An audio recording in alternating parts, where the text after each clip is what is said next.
Hi friends, இன்னைக்கு நம்ம வீட்டில் என்ன சமையல் அப்படின்னா பூசணிக்காய் போட்டு தயிர் கூட்டு. பூசணிக்காய் ரொம்ப உடம்புக்கு நல்லது. வெயில் காலத்துக்கு ரொம்ப நமக்கு டீஹைட்ரேஷன் ஆகாமல் நம்மளை பார்த்துக்கும். நம்ம எல்லாத்துலேயுமே கொஞ்சம் டெய்லியே கொஞ்சம் பூசணிக்காய் சேர்த்துக்கிட்டா ரொம்ப உடம்புக்கு நல்ல ஒரு உங்களுக்கு ஒரு தெம்பை கொடுக்கும். நாள் ஃபுல்லாக தெம்பாக ஃபீல் பண்ணுவீங்க. வயிற்றுக்கு ரொம்ப நல்ல இதமாக இருக்கும். அதனால அதில் ஒரு தயிர் கூட்டு பண்ணியிருக்கேன். அப்புறம் முருங்கைக்காய் கத்திரிக்காய் போட்டு வத்த குழம்பு பண்ணியிருக்கேன். நீங்கள் என்னோட ரெசிபிஸ் என்னோட ஸ்டைலில் நான் பண்ணி காமிக்கிறேன். நீங்கள் என்னோட ரெசிபிஸ் பிடிச்சிருந்தா சப்ஸ்கிரைப் பண்ணுங்கள், ஷேர் பண்ணுங்கள், லைக் பண்ணுங்கள். உங்களோட கமெண்ட்ஸு, நீங்கள் எந்த ஊர்லேருந்து பார்க்குறீங்க, நீங்கள் என்ன சமையல் பண்ணியிருக்கீங்க, அது எனக்கு கொஞ்சம் கமெண்ட்ஸில் உங்களுக்கு டைம் இருக்கும்போது ஷேர் பண்ணுங்கள். Thank you friends. என்னோட ரெசிபிஸ் நான் இப்போ காமிக்கிறேன், பாருங்கள். வத்த குழம்பு பண்ணுறதுக்கு ஃபஸ்ட்டு 2 ஸ்பூன் நல்லெண்ணெய் விட்டுக்கலாம். எண்ணெய் நல்லா சூடானதும் கடுகும் வெந்தயமும் போட்டுக்கலாம். 1/2 ஸ்பூன் கடுகு, 1 ஸ்பூன் வெந்தயம் போட்டிருக்கேன்.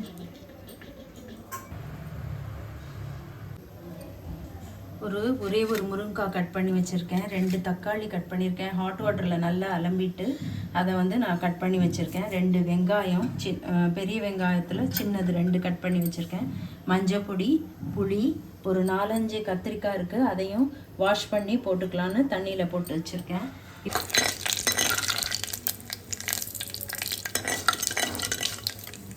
நம்ம இந்த வெங்காயத்தை போட்டுக்கலாம். இதில் வாஷ் பண்ணி வச்சுருக்கேன், அதை போட்டுக்கலாம். இது வெங்காயம் வதங்கிறதுக்கு உப்பு போட்டுக்கலாம்.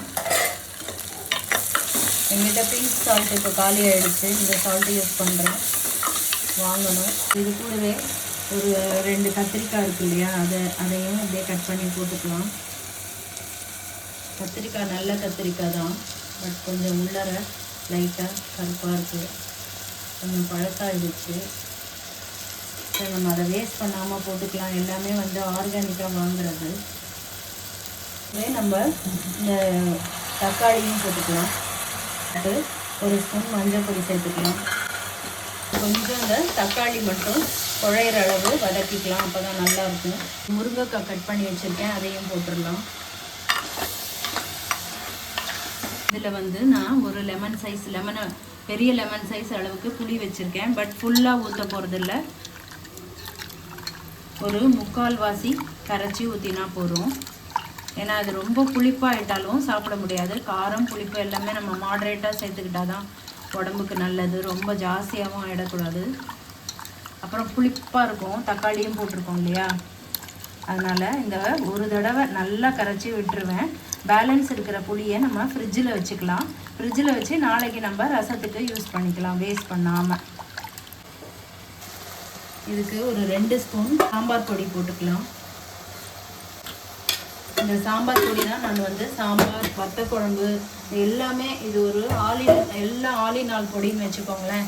எல்லாத்துக்குமே இது நல்லா செட் ஆகும், யூஸ் ஆகும். இந்த சாம்பார் பொடி ரெசிபி கூட ஒரு சப்ஸ்கிரைபர் கேட்டிருந்தாங்க. கண்டிப்பாக நான் சீக்கிரமாக போடுறேன். கொஞ்சம் ஒரு 1/2 டம்ளர் தண்ணி விட்டுக்கிறேன், தீஞ்சிடாமல். தண்ணி விட்டுட்டு உடனே நம்ம புளியை கரைச்சி ஊற்றிடலாம். புளியை கரைச்சி நான் ஒரே ஒரு தடவை தான் கரைச்சிருக்கேன். இதுக்கு மேலே நான் கரைக்க போகிறதில்ல, ரொம்ப புளிப்பாகிடும். தக்காளி இருக்கிறதுனால இந்த புளிப்பே சரியாக இருக்கும். காயெல்லாம் வேகணும், அதனால் கொஞ்சமாக இந்த அளவு தண்ணி சேர்த்துக்கிறேன். இது கொதித்து கொஞ்சம் சுண்டிடும். குழம்புக்கு கொஞ்சமாக பெருங்காயப்பொடி போட்டுக்கலாம். பெருங்காயப்பொடி சேர்க்காத எதுவுமே நான் பண்ண மாட்டேன். ஃபஸ்ட்டு வெங்காயத்துக்கு கொஞ்சம் உப்பு போட்டிருந்தோம். இது ஒயிட் சால்ட்டுங்கிறதுனால பார்த்து போட்டுக்கலாம். ஒரே ஒரு ஸ்பூன் எக்ஸ்ட்ராவாக போட்டிருக்கேன்.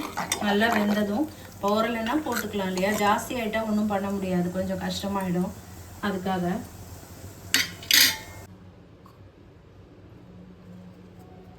இதுதான் நான் சமைக்கிற தூயமல்லி அரிசி. ஃப்ரெண்ட்ஸ், இந்த தூயமல்லி அரிசி விழுப்புரத்துலேருந்து நான் வாங்குகிறேன். இயற்கை விவசாயிகள்கிட்ட நிறைய தடவை சொல்லியிருக்கேன்.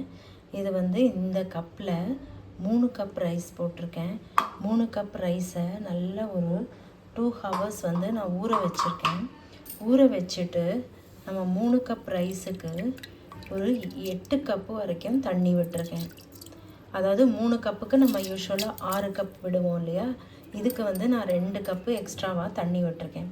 தண்ணி விட்டு இப்போ இதை நம்ம வந்து நல்லா குக்கரில் ஒரு 4 விசில் அந்த மாதிரி விட்டுருவேன். அப்போ தான் வந்து அது உங்களுக்கு சாப்பிட்றதுக்கு நல்லாயிருக்கும் சாஃப்டாக. இதை நான் வந்து சாதம் வடித்ததுக்கப்புறம் இது எப்படி இருக்குன்னு நான் உங்களுக்கு காமிக்கிறேன். ஒரு 3/4 கிலோ பூசணிக்காய் இந்த சைஸில் நான் கட் பண்ணி வச்சுருக்கேன் பூசணிக்காய் கூட்டுக்கு. இதை வந்து நம்ம இதில் போட்டுக்க கொஞ்சமாக ஒரு அரை டம்ளர் அளவுக்கு தண்ணி விட்டு வேக வச்சுக்கலாம். ஆக்சுவலி இது வந்து நிறைய நீர்ச்சத்து இருக்கிற காய். நம்ம வந்து வெயில் காலத்துக்கு இந்த மாதிரி நீர்ச்சத்து இருக்கிற காய்கறிகள் நிறைய சேர்த்துக்கணும். இதை மூடி வச்சு வேக வைக்கலாம். கூட்டுக்கு 2 பச்சை மிளகாய் போட்டுக்கலாம். அரை மூடி தேங்காய், அதை ஃபுல்லாக நான் கட் பண்ணி வச்சுருக்கேன், அதை போட்டுக்கலாம். அப்புறம் ஒரு 1.5 ஸ்பூன் ஜீரகம் போட்டுக்கலாம். அப்புறம் ஒரு 10 முந்திரி பருப்பு போட்டுக்கலாம். இது வந்து திக்கனிங் ஏஜென்ட்டு, நல்ல திக்காக இருக்கும், டேஸ்ட்டும் இருக்கும், சூப்பர் டேஸ்ட்டாக இருக்கும் கூட்டு. அது இல்லாமல் நான் வந்து ஒரே ஒரு ஸ்பூன் பொட்டுக்கடலை பொடி போடுறேன்.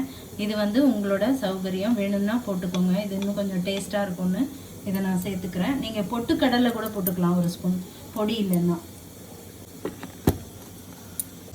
வத்தக்குழம்பு சூப்பராக கொதிச்சு முருங்கைக்காயெல்லாம் வெந்து ஃபஸ்ட் கிளாஸாக ரெடி ஆகிருக்கு. இப்போ நம்ம இதில் என்ன பண்ணணுன்னா ஒரே ஒரு ஸ்பூன் நல்லெண்ணெய், பச்சை நல்லெண்ணெய் ஒரு ஸ்பூன் விட்டுக்கணும். ரொம்ப டேஸ்டியாக இருக்கும் இந்த மாதிரி விடும்போது. பச்சை நல்லெண்ணெய் விட்டு கருவேப்பிலையை பிச்சு போட்டு அடுப்பை ஆஃப் பண்ணிவிட்டு இதை அப்படியே மூடி வச்சிடணும். அந்த கருவேப்பிலையோட ஃப்ளேவர் இறங்கி சூப்பராக இருக்கும் குழம்பு. பூசணிக்காவை ஒரு தடவை லைட்டாக திருப்பி விட்டுக்கலாம். இது வந்து ஒரு ஜஸ்ட் ஒரு 10 மினிட்ஸில் வெந்துடும். 7 to 10 மினிட்ஸில் பூசணிக்காய் நமக்கு நல்லாவே வெந்துடும். நம்ம காய் நல்லா வெந்ததுக்கப்புறம் தான் எப்போவுமே உப்பு சேர்க்கணும். ஏன்னா வெந்ததும் அதோட அளவு குறையும். அளவு குறையும் போது நம்ம கரெக்டாக போடுவோம். பச்சையாக இருக்கும்போது உப்பு போடக்கூடாது. பூசணிக்காய் கூட்டுக்கு நம்ம தயிர் கூட்டு பண்ணுறோம் இல்லையா, அது தாளிச்சி கொட்டை ஒரு ஸ்பூன் தேங்காய் எண்ணெய் விட்டுருக்கேன். தேங்காய் எண்ணெய் உறைஞ்சிருக்கு. வெயில் காலம் வந்தும் அப்படி தான் இருக்குது. ஏன்னா இது பியூர் தேங்காய் எண்ணெய். கொஞ்சமாக கடுகு தாளித்து கொட்டி நம்ம ரெடியாக வச்சுக்கலாம். கொஞ்சம் ஜீரகம். பூசணிக்காயில் நிறைய நீர்ச்சத்து நார்ச்சத்து ரெண்டுமே இருக்குது. அதை வந்து நம்ம சாப்பிட்டோம், நீங்கள் சாப்பிட்டீங்கன்னா உங்கள் வயிறு வந்து ஒரு காமாக இருக்கும். உங்களுக்கு சாப்பிட்டு பார்த்தீங்கன்னாலே தெரியும். எதில் சேர்த்துக்கிட்டாலுமே ரொம்ப நல்லது உடம்புக்கு. குழந்தைங்களுக்கும் நம்ம கொடுத்து இந்த மாதிரி காய்கறி எல்லாம் நம்ம நாட்டு காய்கறி இதெல்லாம் வந்து நல்லா சாப்பிட கொடுத்து பழக்கணும். வெயில் காலத்துக்கு டீஹைட்ரேஷன் ஆகாமல் சூப்பராக உங்களுக்கு நல்ல ஒரு எனர்ஜெட்டிக்காக இருக்கும். நிறைய பேர் பூசணிக்காய் ஜூஸ் எல்லாம் குடிப்பாங்க, தெரிஞ்சிருக்கோம் உங்களுக்கெல்லாம். வெடிச்சிருச்சு கடுகு, கொஞ்சமாக ஜீரகம் போட்டுக்கலாம். பெருங்காயம் போட்டுக்கலாம். போட்டு ஒரு கொத்து கருவேப்பிலை போட்டு அப்படியே ஆஃப் பண்ணிடலாம். கூட்டு ஆனதும் இப்போ அதை ட்ரான்ஸ்ஃபர் பண்ணிக்கலாம். கருவேப்பிலை போட்ட உடனே அந்த கடுகோட சூடு குறைஞ்சிடும். ஃபர்தராக தீயாது உங்களுக்கு. இப்போ கலர் மாறி இருக்குது பார்த்தீங்களா? இப்போ கொஞ்சம் நல்லா வெந்திருக்கு. செக் பண்ணிக்கலாம். கொஞ்சம் இருக்கணும், ஒரு 2 நிமிஷம், இன்னும் ஒரு 2 நிமிஷம் இருக்கட்டும். பூசணிக்காய் நல்லா வெந்துருச்சு. இப்போ நம்ம அரைச்சி வச்ச விழுது அது வந்து சேர்த்துக்கலாம். கொஞ்சம் தண்ணி அதிகமாக ஆயிடுச்சு, ஆனால் பரவாயில்ல. நம்ம திக்கனிங் ஏஜென்ட்டுக்கு முந்திரி பருப்பு இதெல்லாம் போட்டிருக்கோம் இல்லையா, அதனால் இது கொதிச்சு நல்லா திக்காயிடும். இப்போ இதுக்கு நம்ம தேவையான அளவு உப்பு போட்டுக்கலாம். 2 நிமிஷம் கொதிக்க விடும்போது இந்த அளவு உப்பு, பூசணிக்காய்க்கு மட்டும் கொஞ்சம் பார்த்தே போட்டுக்கோங்க, கம்மியாகவே போட்டுக்கோங்க. உப்பே தாங்காது, அது லைட்டாக போட்டுக்கலாம். வேணும்னா அப்புறமா போட்டுக்கலாம். பூசணிக்காய் எதில் சேர்த்தாலுமே காய் வந்து பார்க்கறதுக்கு நிறைய இருக்கிற மாதிரி இருக்குன்னு சொல்லி நம்ம உப்பு போட்டுறக்கூடாது, ஜாஸ்தி ஆகிடும். பச்சை வாசனை போகிறதுக்காக நான் ஒரு 2 நிமிஷம் மூடி வச்சுருந்தேன். சூப்பராக ஜம்முன்னு திக்காக வெந்திருக்கு பாருங்கள், எவ்வளோ சூப்பராக இருக்குன்னு.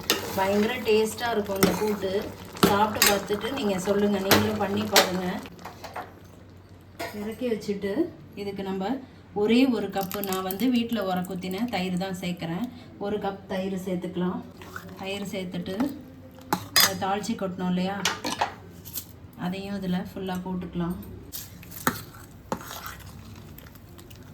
ரொம்ப யம்மியாக இருக்கும் இந்த கூட்டு. இந்த கூட்டுக்கும் இந்த முருங்கைக்காய் கத்திரிக்காய் வத்த குழம்புக்கும் செம்ம டேஸ்ட்டாக இருக்கும். இது வந்து இந்த ரைஸு நான் உங்களுக்கு அளவு சொல்லியிருந்தேன் எவ்வளோ தண்ணி விடணும்ட்டு. ரைஸ் பாருங்கள், அந்த அளவு தண்ணிக்கு கரெக்டாக வெந்திருக்கு, சூப்பராக வெந்திருக்கு. தூய மல்லி ரைஸ் இது. நான் உங்களுக்கு அளவெல்லாம் சொல்லியிருந்தேன் இல்லையா, அப்போ அது பிரகாரம் நீங்கள் வச்சிங்கன்னா இது கரெக்டாக இந்த அளவுக்கு வெந்துடும்.